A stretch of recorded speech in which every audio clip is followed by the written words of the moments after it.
Joan Abella és mineralogista i gemòleg. Tot i que el seu interès per la mineralogia no li ve del món acadèmic, sí que és veritat que tant els seus coneixements com la seva visió de la ciència i les seves publicacions l'avalen. A part de la publicació de monografies, articles científics, de divulgació i el llibre Minerals i mines de la Conca del Priorat, de Bellmunt del Priorat, a l'any 2008, m'agradaria també remarcar la seva tasca com a conferenciant i com a blogger, a través del seu blog Minerals Abella. Probablement la seva contribució més rellevant ha estat la d'anar augmentant el coneixement del patrimoni mineralògic del país. Ha trobat, analitzat i publicat informació significativa sobre espècies minerals, algunes d'elles considerades com a molt rares, que no havien estat prèviament trobades abans al territori. Tanmateix, la seva recerca no es limita només als aspectes més estretament relacionats amb la mineralogia com a ciència, sinó que s'estén a tot el que l'envolta, tant la història com l'arqueologia minera, com l'evolució social, etc. En aquest sentit, ha aportat i aporta valors afegits molt importants, tant pel coneixement com per la recuperació de la memòria històrica territorial. La tasca duta a terme per en Joan és un exemple de com es podrien complementar coneixements i experiències entre el món més acadèmic, el que serien les universitats i centres de recerca, i la tasca d'un particular expert. Amb el paper se'n podria dir com a mitjancer o com a pont d'institucions que abarquen una mica els dos aspectes, com podria ser el Museu de Ciències Naturals de Barcelona, que permet que aquesta tasca cristal·litzi, i mai millor dit, en resultats com la descoberta, en aquest cas, d'una nova espècie mineralògica. Joan, se't presenta generalment com a mineralogista i gemòleg, però jo crec que la cosa és una mica més complexa. Com et presentaries tu? Bé, jo des de l'àmbit professional diria assessor fiscal, però en canvi des de l'àmbit personal, doncs,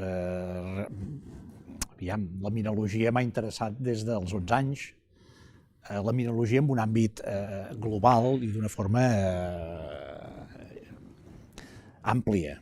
És a dir, això que hem comentat del tema de la història, del tema de l'arqueologia, és a dir, la ciència de la mineralogia en tots els seus àmbits, diguem, això m'ha interessat. Llavors l'altra part, la part de la gemologia, m'ha vingut una mica més tardana, perquè el que volia és ampliar els coneixements que tenia de mineralogia com a amateur, autodidacta, ampliar-ho sobretot amb els coneixements que aporta la ciència de la gemologia, especialment amb el tema de l'òptica mineral, lògics, que era un tema que era més feixuc, que millor, i d'aquesta manera ho vaig poder complementar més. Per tant, el meu àmbit és intentar abarcar el màxim del coneixement dels minerals i una mica més enllà del coneixement dels minerals, com és això, doncs, la part històrica, o també aquesta part del coneixement dels aspectes de l'ús dels minerals, ja sigui des de la part industrial o des de la part d'ornament, com seria la part de gemologia. Són, en realitat, la mineralogia i la gemologia són dues ciències que neixen una mica de la necessitat de coneixement especialitzat de l'home. La mineralogia ens neix a l'últim quart de segle XVIII per donar cobertura a una necessitat de coneixement per afrontar el que vindria després, que és la revolució industrial. La gemologia neix a primers del segle XX per quan es comença a introduir tot el que és el material sintètic, i la mineralogia ja no dona el coneixement necessari, es necessita una especialització que va una mica més enllà, que seria la gemologia. Per tant, penso que entre les dues, entre la mineralogia i la gemologia, tinc un coneixement més global del món dels minerals, que és el que m'interessa. I a més de tot això, sabem que ets un conegut col·leccionista i tot aquest paper, és a dir, des del món dels col·leccionistes, dels aficionats, dels estudiosos, que per la vostra banda feu aquestes recerques una mica per l'amor a l'art, no? Perquè us agrada, pel que estaves comentant. Quin paper creus, perquè aquest és un exemple clar, no? de que com una recerca portada a terme per una persona que en principi no és un científic, o sí que ho és, pot tenir un mètode molt científic però que no és del món acadèmic, no? Quin paper creus que poden tenir aquests aficionats i aquests col·leccionistes en general dins del que és la mineralogia més científica? Com veus el paper? Sí, home, el paper en aquest cas penso que és molt concret dintre del país i amb les estructures que tenim ara. Els centres d'investigació actuals malauradament s'han convertit en centres de burocràcia. Una gran part de la tasca del científic malauradament és burocràtic, malauradament, lamentablement, i en detriment de l'evolució de la ciència que podríem tenir al país. Jo penso que la part més amateur de la mineralogia en aquest cas pot fer unes tasques que potser el científic en aquest moment no pot fer perquè ha de cobrir unes tasques que no haurien de ser les seves. És una complementació, diria. És a dir, jo penso que podria ser una perfecta complementació. El mineralogista amateur pot fer una perfecta tasca de camp, pot fer una tasca de reconeixement, pot fer una tasca de classificació, pot fer tota una sèrie de tasques que penso que complementen perfectament la tasca del científic que no pot a vegades atendre aquestes feines o aquestes tasques que li venen això abatades per manca de pressupost, o li ha de dedicar un temps que no és el que hauria de dedicar a tasques més administratives, a vegades o burocràtiques, que s'escapen una mica de la seva especialització. Fem una mica de seguiment de la teva tasca, una mica perquè, incidint amb això que acabem de parlar, la gent que ens pogués sentir de fora, tot i que nosaltres ho tenim molt clar, a la millor no entendria aquest paper. Tu, Joan, fa molts anys, he fet un petit recull, fa molts anys que t'hi dediques, però sobretot jo he fet una recopilació dels teus estudis publicats en paper sobre minerals i mines de les àrees mineres tarragonines, sobretot del Baix Camp, del Priorat i la Conca de Barberà. Tens publicats articles i treballs des de 1989, que crec que és significatiu donada la teva edat, tu ets nascut l'any 68, fins al 2012. Faig un ràpid repàs, si me'n deixo algun, sisplau, m'ho dius. 1989, Mines de Catalunya, Bellmunt, Priorat. 1993, Noves dades mineralògiques a Catalunya. 1997, en col·laboració amb en Joan Vinyals, Paragènesi singular a la mina Lindamariquita del Molar, Tarragona. L'any 2000, Mina La Cresta, Bellmunt del Priorat. 2001, en col·laboració amb Jordi Fabra i amb mi mateix, una monografia molt extensa sobre Bellmunt del Priorat, un yacimiento histórico a Catalunya, que es va publicar en una revista d'àmbit estatal, Bocamina. El 2005, un treball sobre la mina Vallcoll de Falset. El 2008, Minerals i mines de la Conca de Bellmunt del Priorat, el teu llibre, que també al final també és una cosa que n'haurem de parlar, es va tenir que cofinanciar en part amb diners particulars, amb teus, etc.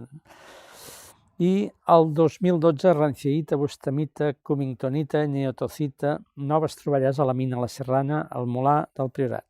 De cop i volta, el mateix 2012, publiques un article en col·laboració amb en Joan Vinyals, una altra vegada.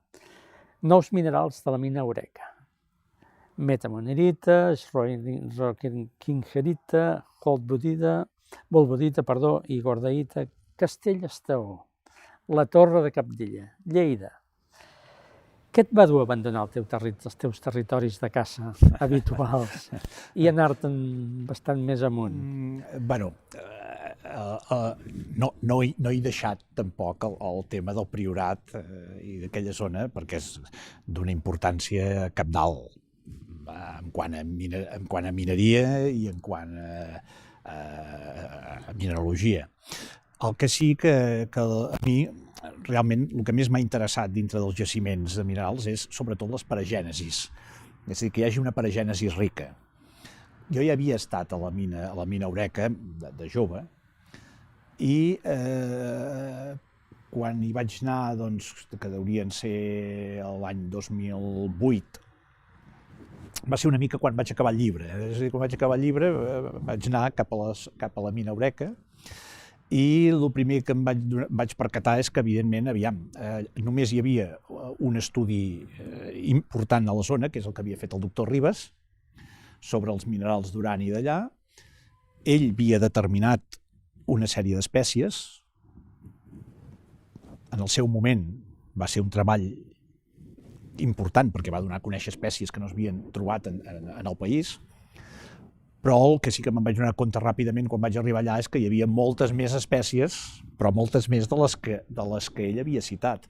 I això va despertar un gran interès, no? Vull dir, precisament per això, perquè veies que la paragènesis allà era molt àmplia. I precisament això és el que m'ha interessat, no? Veure la paragènesis, veure d'on prové aquesta paragènesis i veure, doncs, que una altra de les coses que sí que me'n vaig poder donar compte és que el filó que es havia explotat, a través d'un permís d'investigació, era un filó polimetàl·lic. Per tant, tenia una gran riquesa de minerals primaris. I, per tant, aquests minerals primaris podien donar uns secundaris molt, molt interessants. I realment és el que es va anar fent. Vaig anar fent aquesta tasca, que encara continua ara i que ha donat resultat d'una troballa molt important d'espècies i algunes d'interès a nivell, de raresa a nivell mundial. Que de fet és una mica el que deies abans del creixement per necessitat. No? És a dir, el doctor Ribas Moreno publica aquest treball, com d'altres en altres zones no sols d'Espanya, sinó de la península Ibèrica, en el moment en què es creu que l'energia nuclear és el substitut natural del petroli com a subministre bàsic d'energia. I s'estudien els jaciments de tota mena i condició i tamany arreu de l'estat espanyol. Però també és veritat que en aquella època apareix també una mica abans, cap als 60, hi ha un treball treu el Use Geological Survey, que es diu els minerals de tori i urani en general. I, clar, tu mires els minerals que ressenyen allà i no tenen res a veure amb nombre d'espècies i varietat amb el que coneixem avui dia. M'agradaria remarcar que és una tasca que difícilment de vegades el món acadèmic fa. I que en bona part, i ho dic arrel també podem parlar després quan parlem més concretament de la vella Ita, el fet aquest que cada vegada és més fàcil trobar noms d'aficionats, ho dic aficionats en el sentit de no acadèmics, no menysvalorant a ningú, que es dona el nom a minerals en honor d'aquests aficionats, perquè són gent que us hi heu dedicat molt. Perquè precisament anotava aquí, la vida activa de la mina Eureka és molt curta. Sí. I de fet, pràcticament es va abandonar perquè va tenir un interès fins i tot des del punt de vista productiu de futur molt limitat. I és bo que si no és per gent com vosaltres que recupera el lloc, vaig estudiar això, no? Perquè una mica el que et deia, però tu ho sabràs millor perquè t'ho has mirat bé. Tu en quin context històric poses aquesta mina? Sí, jo sempre he dit que una mina és una conseqüència de la història. Una mina és conseqüència de la història i aquest és un cas concret i claríssim. Això comença, en realitat, l'agost del 1945, quan es tiren les bombes atòmiques a Hiroshima i Nagasaki. Aquí comença la història de la mina Eureka. Encara que ni tan sols es coneixia ni tan sols es havia explotat, aquí comença.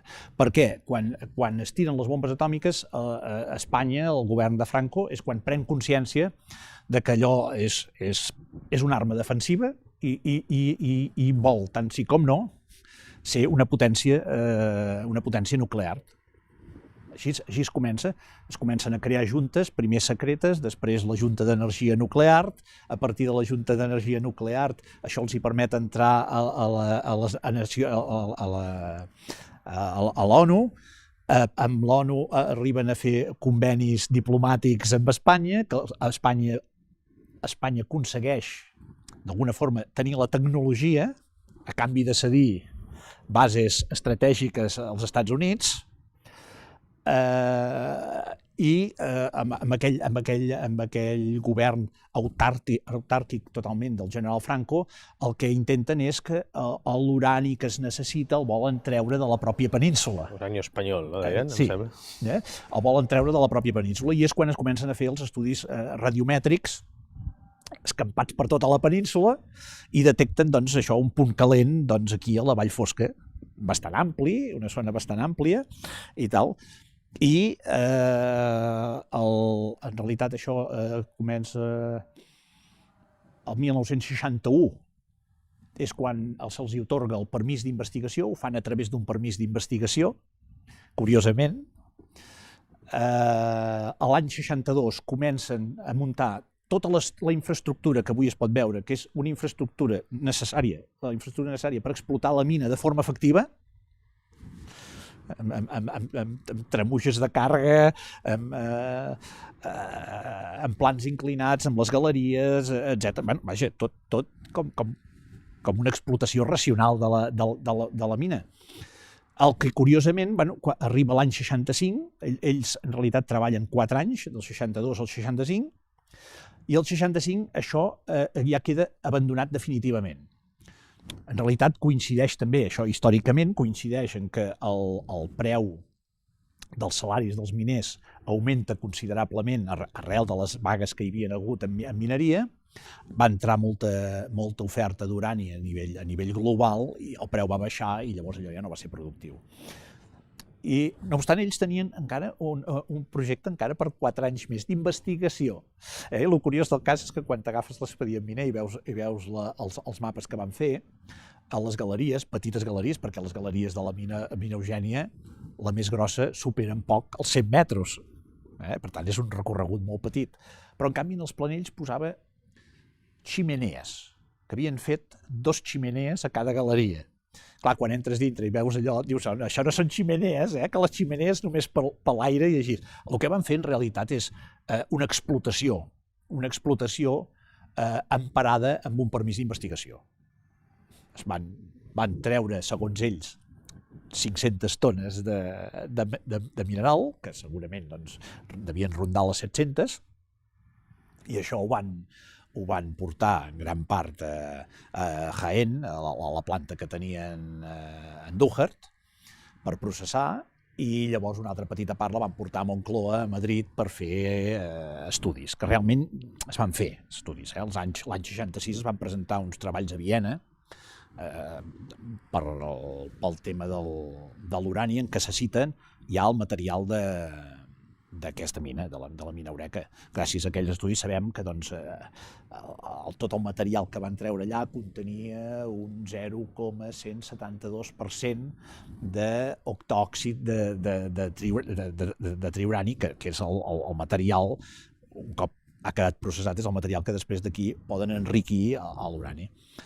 I quan ho mires dius, Déu-n'hi-do, encara que ho han fet a través d'un permís d'investigació, ho han fet tot, jo he calculat en aquests 4 anys el cost que més o menys tenia tot això, en pessetes d'aquella època, que eren com unes 928.000 pessetes, em sembla, i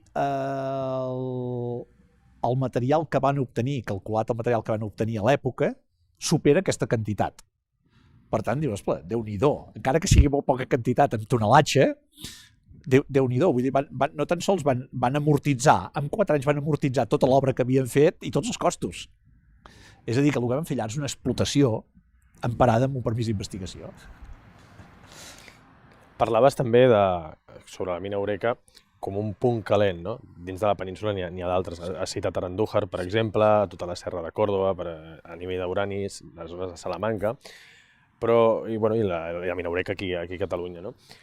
Potser entre els mineralogistes o la gent que estudia el món acadèmic, no? És molt coneguda la mina eureka i la seva formació, però també estaria bé potser que expliquéssim una mica, no? Si ens pots comentar per què es considera un punt calent, no? És a dir, a nivell geològic,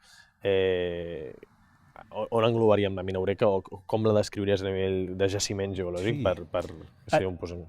Bueno, aquí també ens hem de remuntar una mica a l'origen geològic de la, sí, clar, de la mina. Clar, ens hem d'imaginar el que avui són pràcticament aquell anticlinal que hi ha allà, ens l'hem d'imaginar com una conca de sedimentació en què, doncs, en una època més o menys entre el Permià i el Triàsic, el que en diuen el Permotries, fa 240 milions d'anys, allà es va començar a acumular uns sediments, graves, fangs, llims, etc. es van acumular allà. Allò que es va anar consolidant, i una cosa molt important, matèria orgànica. És a dir, això és fonamental. Sí, de fet hi ha nivells de carbó.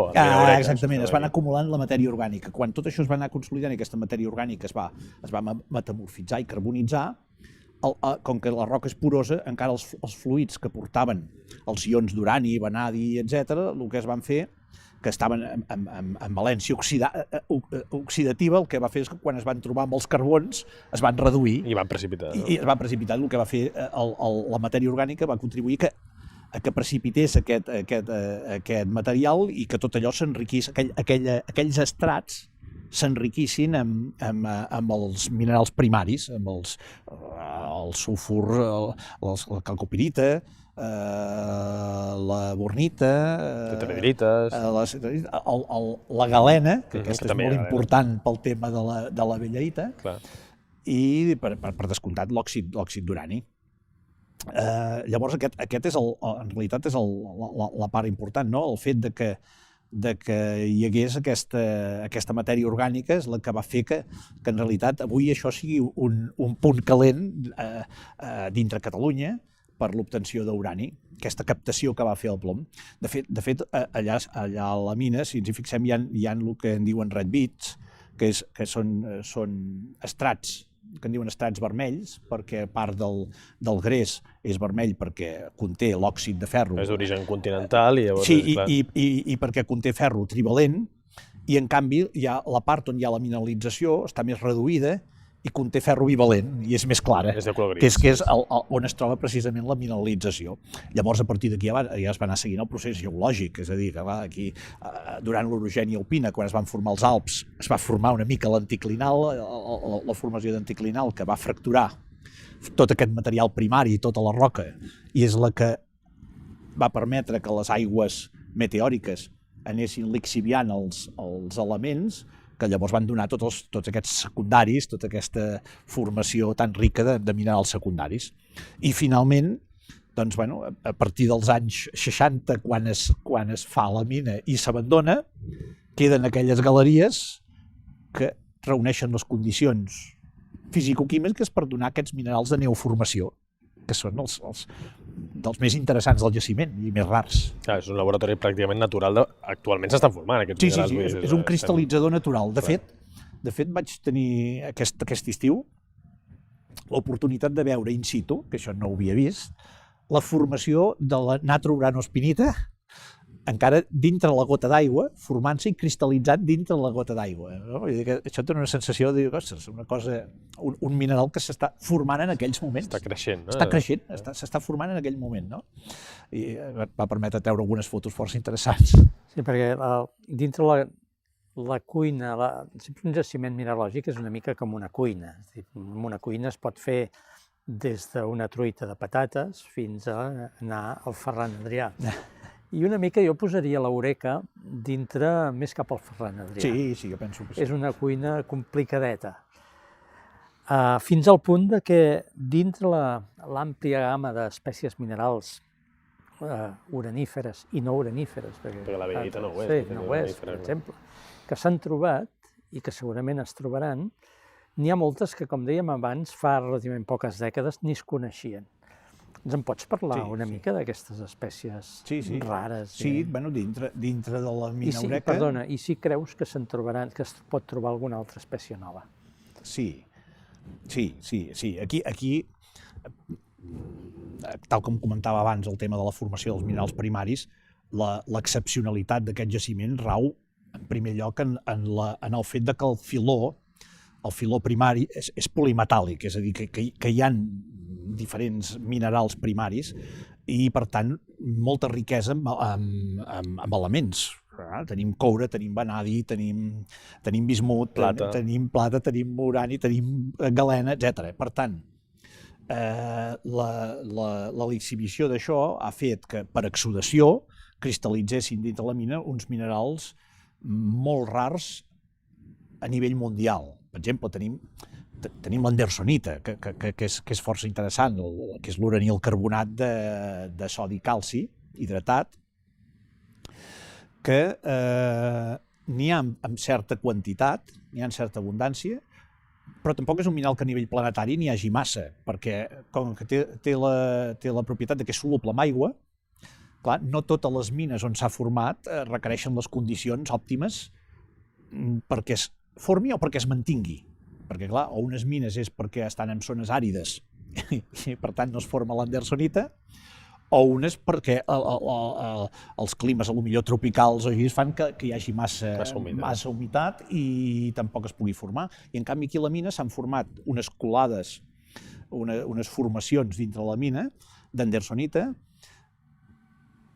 que l'andersonita té la propietat de ser molt fluorescent, no? I és un espectacle únic a nivell de la península, poder veure aquelles colades que, il·luminades amb llum ultraviolada, donen aquells colors verds blavosos tan interessants. I això es pot veure en molts pocs llocs, per aquestes circumstàncies, perquè les condicions que requereix aquest mineral de mantenir-se són molt especials.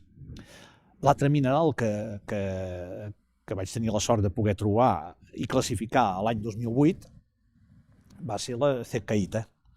La cecaïta també és un uranil carbonat, en aquest cas de sodi, que quan el vaig trobar va ser la segona cita al món.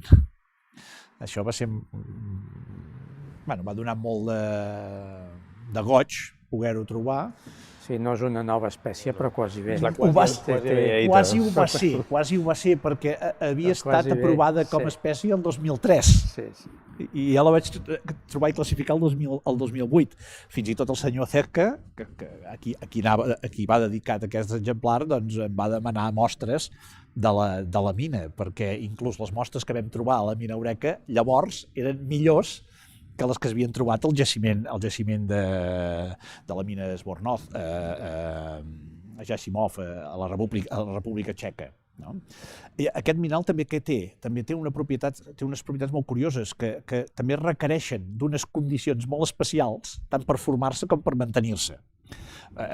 I això ja es va posar en evidència amb el treball que es va publicar per la seva aprovació, que és que requeria també d'un pH de l'aigua entre 6,5 i 11,5, tant neutre bàsic, i d'una humitat no massa elevada. Llavors, clar, dintre la mina Eureka també es dona aquesta condició, és a dir, les humitats, potser estem parlant d'humitats del 58 al 78%, i un pH 7, una aigua totalment neutra de formació, i fa que aquest mineral es pugui cristal·litzar i, a més es pugui mantenir dintre la mina, cosa que això no passa en gaires jaciments al món. Per tant, això és una cosa interessant. I, evidentment, també la nova espècie que hem trobat. Hem parlat que a nivell històric és una mina que realment la mina Eureka és excepcional. Ara estàvem comentant amb el Carles, espècies gairebé noves al món. Una que sí que ho és, que és la bellaïta. Un medi de formació de minerals que és un laboratori natural únic pràcticament, a la península segur, però a nivell europeu i mundial serà dels pocs o una cosa molt específica. Carles comentava que era com la truita del Ferran Adrià plena d'ingredients màgics que genera. A mi el que se'm acut és que això s'hauria de preservar o s'hauria de divulgar, ja ho estem fent ara, però sobretot preservar i intentar que això continuï així per poder seguir amb aquests estudis que esteu realitzant i que segurament vindran de vosaltres, de més gent i de tothom.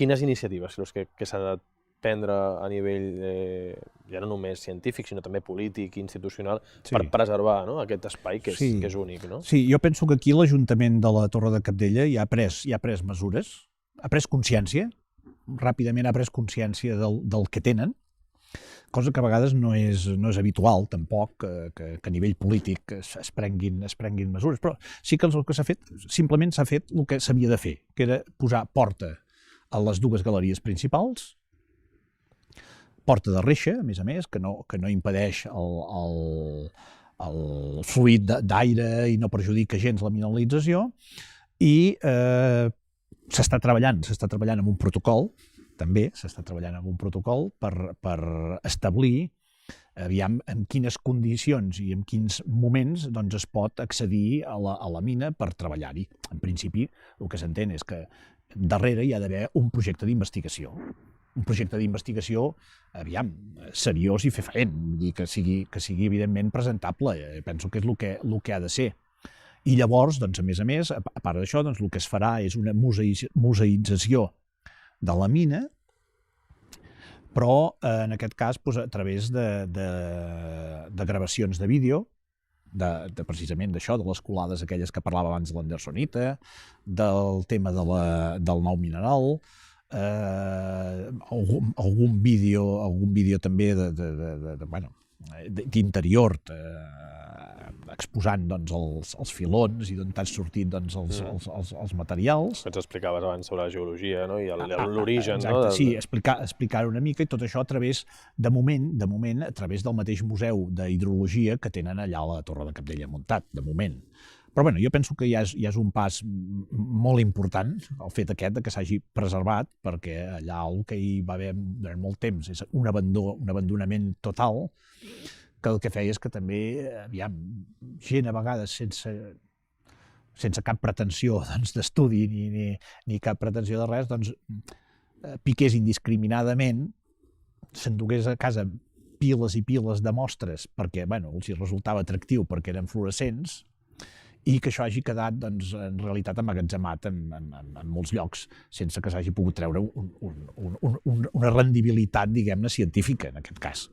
Per tant, jo penso que ja s'està fent, s'està treballant amb aquest protocol d'accés, i suposo que a mesura que es vagi fent una mica més de promoció, divulgació de tot això, penso que tots plegats anirem prenent consciència del que tenim. Sembla que el camí és bo, llavors, no? Sí.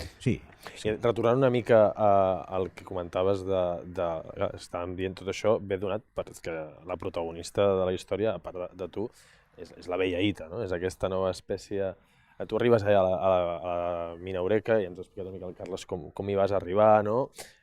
Tenies clar que era un jaciment on hi podies trobar coses molt especials, no? Ple d'ingredients, jo els dic màgics, no? Perquè sempre es van combinant entre ells i tens unes combinacions, però un cop estàs analitzant aquestes mostres, o abans de tot, mirant-les no sé si a casa o al laboratori, tu veus allò, veus aquell mineral, no? I què et porta a pensar, ostres, aquest el separo, no? Aquest me'l miro amb més carinyo, perquè això sembla una cosa que no he vist mai, no? Sí. Que després ja veurem com el procés, no? Però què et va portar a pensar que allò podia ser una cosa, ja no diré una nova espècie, perquè això pensar-ho de cop suposo que no d'això, però una cosa especial, no? Una cosa diferent. Sí, és curiós, perquè dintre de les galeries de la mina Eureka hi ha molt mineral de neoformació de color blanc,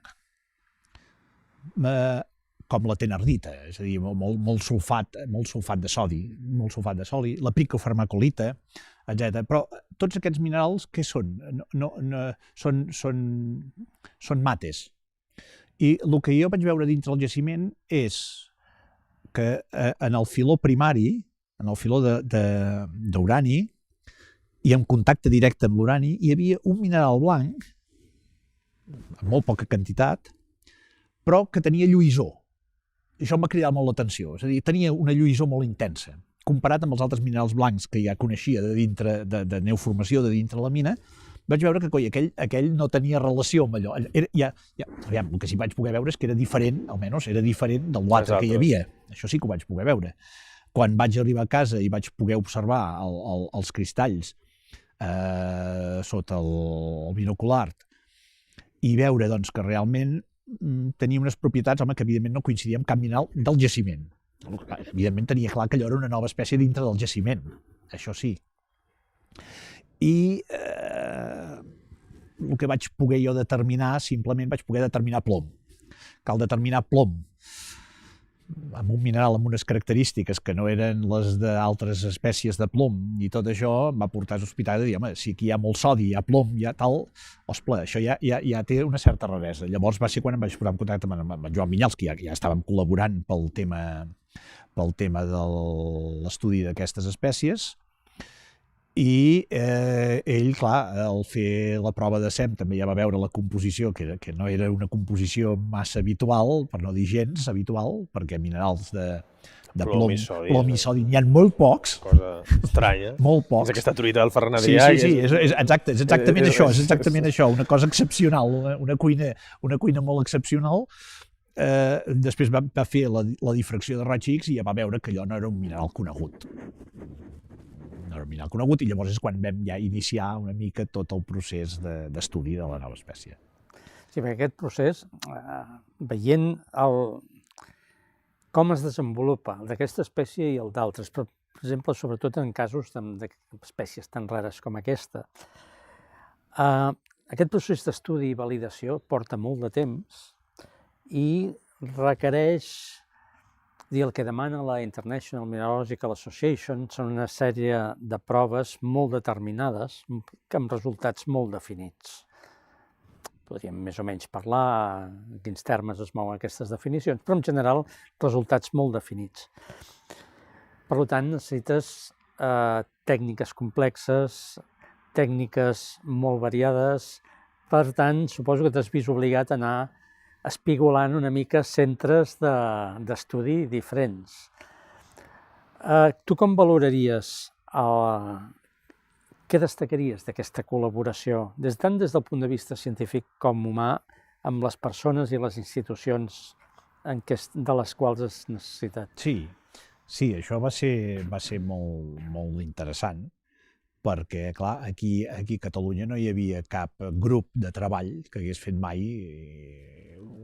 no hagués portat mai un tema d'aquests d'identificació de nova espècie. Per sort, comptàvem amb l'experiència de Joan Vinyals, que sí que havia intervingut en la determinació d'un parell d'espècies minerals, per tant, coneixia aquests protocols. Aquí el que vam fer és, potser ara aquí em vull posar una mica més de mèrit del que és, però el que sí que penso que vaig fer és ajuntar les persones que jo coneixia de l'Institut Jaume Omera i gent de la universitat. Després el que vam fer és potser iniciar una col·laboració amb aquests dos centres, principalment, que en un primer moment va coordinar en Joan Vinyals. El que passa és que ell va tenir-ho que deixar per l'enfermetat que després va portar a la seva mort, i aquí sí que va ser molt determinant el paper del doctor Jordi Ibáñez, de l'Institut de Ciències de la Terra, doncs, en Jaume Omera, perquè ell va creure ràpidament en el projecte, s'ho va prendre amb empenta, és una persona meticulosa, és una persona rigorosa, i gràcies a això doncs, es va poder fer aquesta determinació. Aquí, una mica, a vegades, quan es publica, es diu que hi va haver un equip multidisciplinar, etc. Tot això, sobre el paper, és així i és molt bonic, però com diu ell, com diu el doctor Jordi Ibáñez, això en realitat va ser una cadena de favors. I té tota la raó. Per què? Perquè això no ha tingut cap pressupost, cap institució ha col·laborat econòmicament. Tot això ha sortit de favors. I això és molt nostre, eh? Exacte, molt nostrat. De favors i de la nostra butxaca, no? En definitiva, és així de clar. I aquesta cadena de favors ha estat gràcies a les relacions humanes entre les persones. Per tant, aquesta relació estreta entre les persones, aquesta relació humana, aquest coneixement entre professionals dels diversos àmbits, ha facilitat que això es pugui tirar endavant. És a dir, per una banda, la tenacitat de la persona que coordina això i que ell creu i que vol uns resultats rigorosos i uns resultats versemblants, i per l'altra, doncs, tota aquesta cadena de favors per poder precisament fer totes aquestes proves que demana la IMA, que són realment complexes i que no estan en un sol centre d'investigació. No podem anar al Servei Científic-Tècnic de la Universitat de Barcelona i dir, oi, volem fer tots aquests... No es pot, necessitem d'altres instruments, d'altres tècniques que s'ha hagut de buscar altres centres per poder col·laborar i per poder-ho fer. Per tant, ha estat una col·laboració. Realment aquesta cadena de favors a partir de les relacions humanes que ha propiciat al final uns resultats favorables.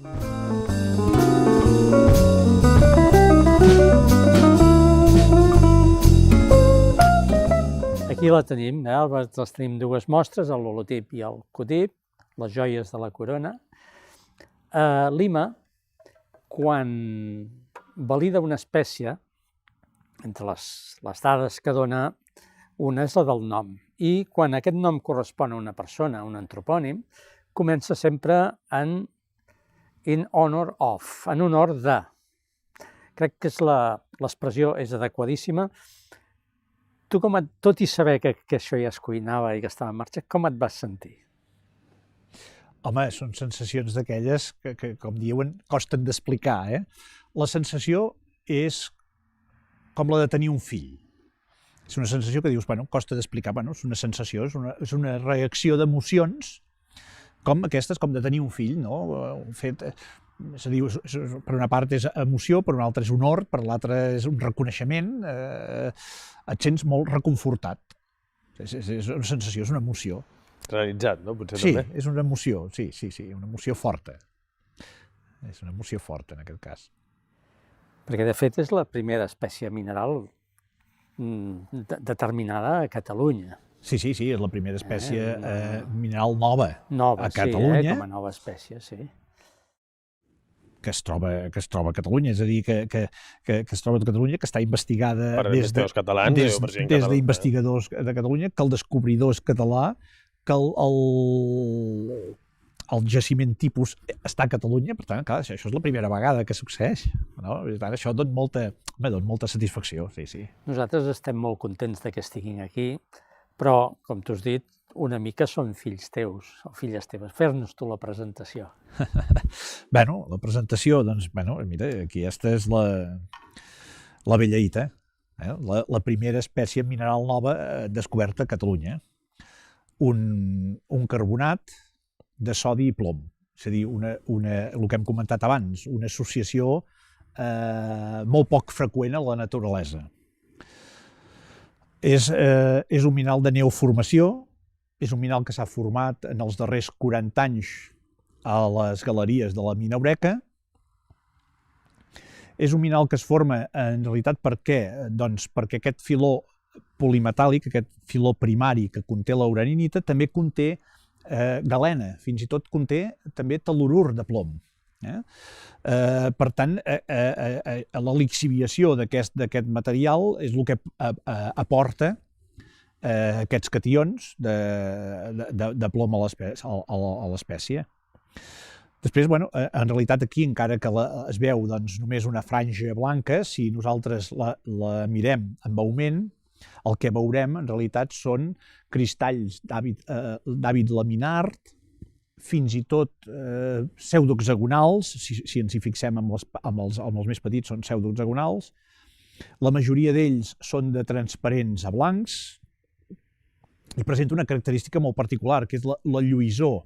Aquesta lluïssor que li transmet el plom, el fet de ser un mineral de plom, li transmet una lluïssor molt intensa i unes irisacions. Moltes vegades el cristall presenta irisacions, que aquí per això jo, quan li vaig posar un nom al principi, que era la bava de cargol, perquè em recordava de petit, quan observava les baves de cargol que s'assecaven, donaven una lluïssor molt intensa i unes irisacions.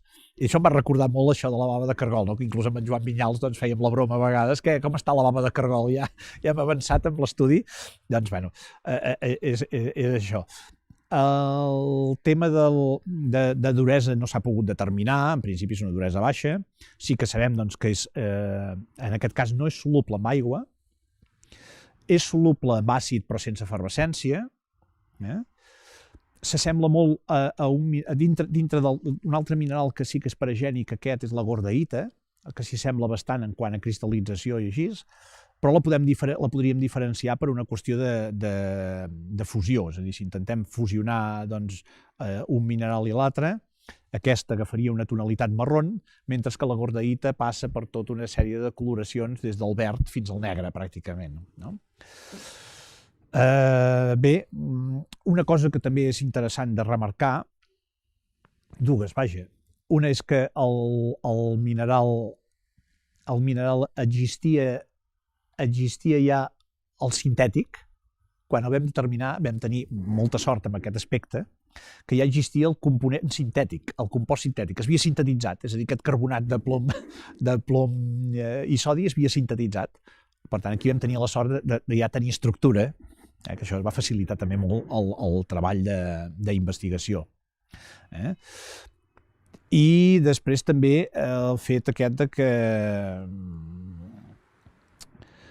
de trobar-se junt amb una paragènesis molt rica, perquè aquells minerals que he comentat abans, de la cecaïta i l'andersonita, també s'associen amb aquest material. Això també és un factor de paragènesis que a vegades val la pena conèixer-ho. Aquest és un mineral inclús més tardà, perquè es troba moltes vegades sobre aquests minerals. Vol dir que aquest és un mineral més tardà inclús que els altres dos. I el que sí que he pogut observar, que això també és curiós, és que amb el plaç de 2 anys, ja es comença a veure mostres de formació del nou mineral. Una altra vegada segueix cristal·litzant, és a dir, que a hores d'ara la bellaïta se n'està formant en aquests moments dintre la galeria. Sí que tens un nen creixent, està creixent a la mina Eureka. Una cosa que no has comentat, que a mi també em fa molta gràcia, és un tipus anecdòtic, si agafem el llistat de minerals que estan definits per la IMA i els posem en ordre alfabètic, aquest és el primer. Aquest és el primer, també, sí. Això també és una curiositat que jo al principi no hi vaig caure, però en canvi el doctor Jordi Ibáñez és una de les coses que em va dir, no? I a més, el primer de la llista. Sí, que el mineral català ha entrat per la porta gran. Em va recordar també una mica allò que era també el primer de la llista a l'escola, i vaig pensar, clar, certament té una relació. Molt bé. Bueno, ens has explicat més o menys ja amb quins minerals acompanya aquestes mostres en concret. Veiem que la bellaïta és aquest mineral més claret, no? Més blanc d'aquí.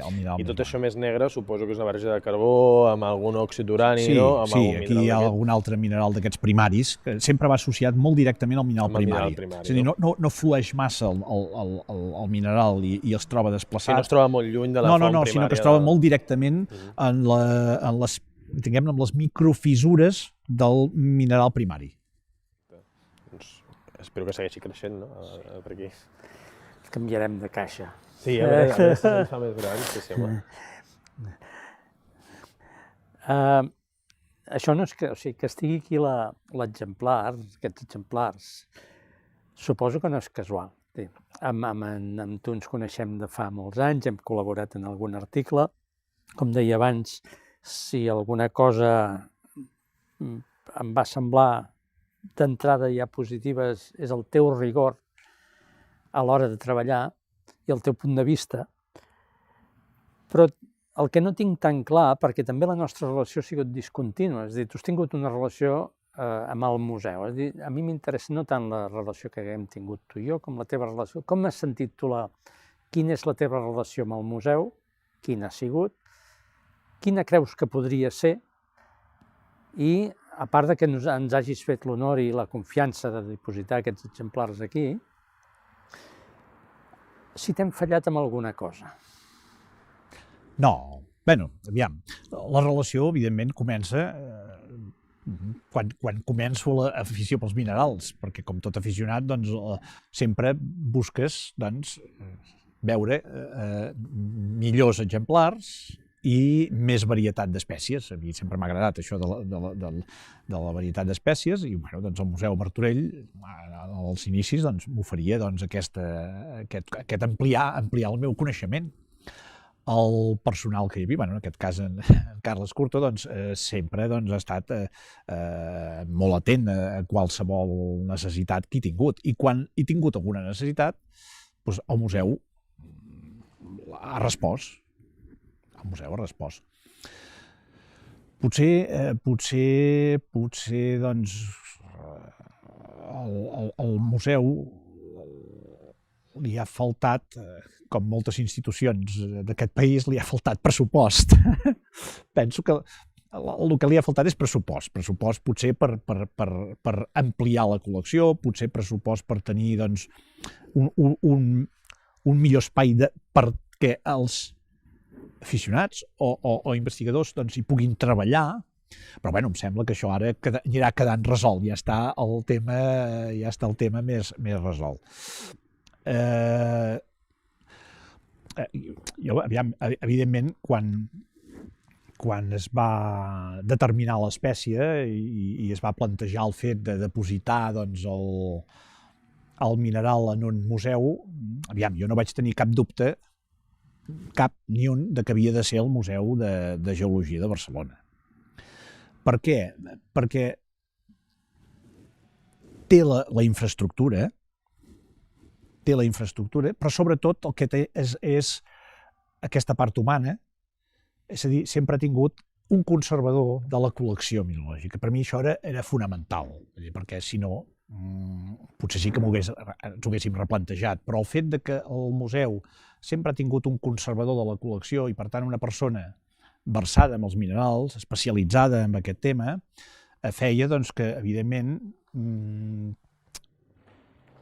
proporcionava la convicció de que la mostra es deixava doncs, en un lloc adequat i en bones mans, sí, en bones mans, perquè si, evidentment, la conservació de la col·lecció hagués estat, doncs, i no per ofendre ningú, però hagués estat a mans d'un biòleg, doncs a mi no m'hagués semblat adequat. Senzillament perquè els coneixements científics i l'interès científic d'un biòleg no és el mateix interès doncs, que tindrà doncs, un geòleg i, a més, doncs, persones versades amb els minerals com hi havia aquí. Per tant, doncs, això, ja dic, estava molt clar que anava a parar, diguem-ne, a bones mans. I doncs, espero que en un futur el museu, que ara la col·lecció doncs, estarà a càrrec teu, doncs, primer es faci una museïtzació adequada, vull dir que la direcció del museu prengui consciència que aquestes mostres s'han d'exposar, prengui consciència que s'han d'exposar, que ha de tenir, penso, el seu lloc, el lloc que es mereix com el que és, això, la primera espècie mineral nova descoberta a Catalunya. Ha d'estar museïtzada, i ha d'estar ben museïtzada, per tant, jo també trasllado aquesta petició, però sobretot la trasllado a la direcció del museu, que prengui consciència de que això s'ha de museïtzar, de que té la persona adequada per fer-ho. Fins i tot el doctor Jordi Ibáñez s'ha mostrat doncs, interessat a participar en aquesta museïtzació i penso que és la persona adequada per donar un suport o per donar-te un suport en aquest cas. I bueno, esperem que doncs, descobrim de noves i puguem ampliar els holotips del museu, espero.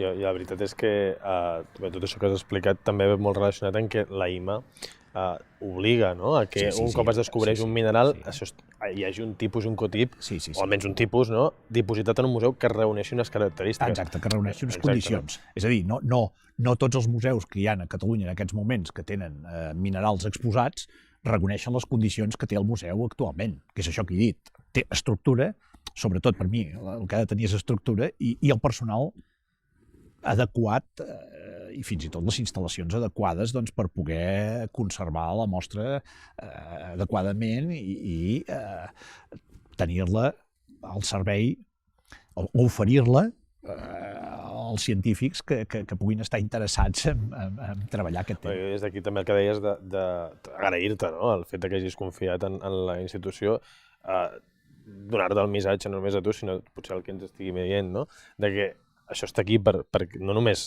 no és del museu, ni és del Joan Abella, ni és del Carles, és de tothom. Llavors això és un material que es pot consultar, que es pot treballar amb ell i que sigui només observar-lo i veure'l, està aquí. i esperem que sigui el primer de molts. No sé si serà el primer de la llista, ja ens costarà, no?, buscar un cognom, Sí.